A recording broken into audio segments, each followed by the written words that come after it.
Scène d'horreur aux portes de l'Assemblée nationale. Il est environ 13h30 lorsque des manifestants forment un cordon de sécurité pour éloigner la foule. Ils protègent derrière eux un jeune homme au sol. Il a tenté de ramasser une grenade de désencerclement. Sa main a été arrachée dans l'explosion. Très vite, des images particulièrement choquantes circulent sur les réseaux sociaux. Nous avons choisi de ne pas les diffuser. Lorsqu'un colonel de la garde républicaine vient s'inquiéter de la situation depuis les jardins de l'Assemblée nationale, il est repoussé à coups de pied par un individu en noir, probablement un black bloc. Au pied des grilles, les street medics s'activent autour de la victime pour stopper l'hémorragie au plus vite. La nouvelle ne tarde pas à faire le tour du cortège. De faire attention à ce déni de démocratie qu'est en train de mettre en place Macron, aussi bien au niveau du peuple à le faire taire en lui tirant dessus, en lui arrachant des yeux et en lui arrachant des pieds. La victime, âgée d'une trentaine d'années, a été prise en charge par les pompiers et transférée à l'hôpital, un bandage autour de l'avant-bras. Au début du mois de février, au moins 144 personnes avaient déjà été gravement blessées dans les manifestations des Gilets jaunes. Avant de revenir sur ce plateau avec nos invités politiques, j'aimerais avoir la réaction par téléphone de Denis Jacob, qui est secrétaire général du syndicat alternatif police CFDT. Bonsoir. Merci de nous rejoindre en direct sur CNews. Un mot peut-être sur cet incident malheureux. J'imagine que toute la lumière sera faite sur les circonstances d'utilisation de cette grenade, semble-t-il. Et puis plus largement sur cette journée et sur le nombre d'interpellations auxquelles il a été procédé.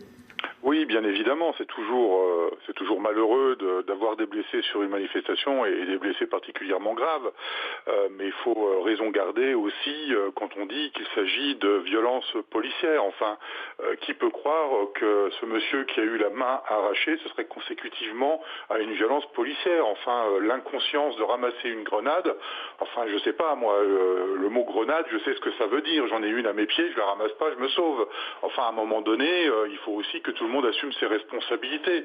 Donc dire que c'est une violence policière, non. Alors bien évidemment, l'enquête déterminera les causes et les circonstances dans lesquelles ont été lancées cette grenade. Mais quand on voit ce représentant de la gendarmerie qui vient voir ce qui se passe pour potentiellement appeler les secours, il se fait violemment repousser par un individu et plus globalement, on a pu constater une nouvelle fois aujourd'hui, et notamment sur Paris, des actes d'extrême violence. Alors je ne sais pas si vous avez vu les images, nous on les a diffusées sur notre compte Twitter et Facebook, mais c'est ce cocktail Molotov jeté sur des CRS, c'est ce véhicule de Vigipirate incendié, ce sont tout un tas de choses comme ça qui fait qu'on ne peut pas continuer à travailler dans de bonnes conditions et à chaque fois qu'il y a des heurts, dire que c'est de la faute de la police et qu'il y a des violences policières.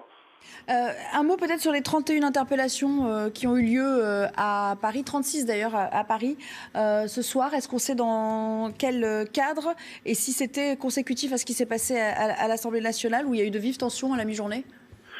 Alors je ne sais pas si c'est uniquement sur l'Assemblée nationale, mais en tous les cas, c'est certainement des interpellations qui ont été faites suite à des violences qui ont été commises à l'encontre des forces de sécurité. Je n'ai pas à ma connaissance, en tous les cas, moi je ne suis pas sur Paris aujourd'hui, donc malheureusement je n'ai pas pu avoir plus d'infos précises que cela, mais on n'est pas dans le cadre des interpellations, des contrôles d'identité en amont d'une manifestation. On aurait pu interpeller et mettre en garde à vue potentiellement des personnes qui étaient porteurs d'armes par destination. Donc je pense que ce sont plus des interpellations sur le vif, sur le moment, notamment par le biais des détachements d'action rapide, les DAR, qui ont pu permettre de mettre à la disposition de la justice des individus qui ont commis des violences. En tous les cas, certes, il y a eu moins de problèmes que les précédentes manifestations, mais toujours est-il qu'une fois de plus, on a pu constater des mouvements d'ultra-gauche, ça c'est avéré, c'est constaté, et je regrette d'ailleurs les propos qui ont été tenus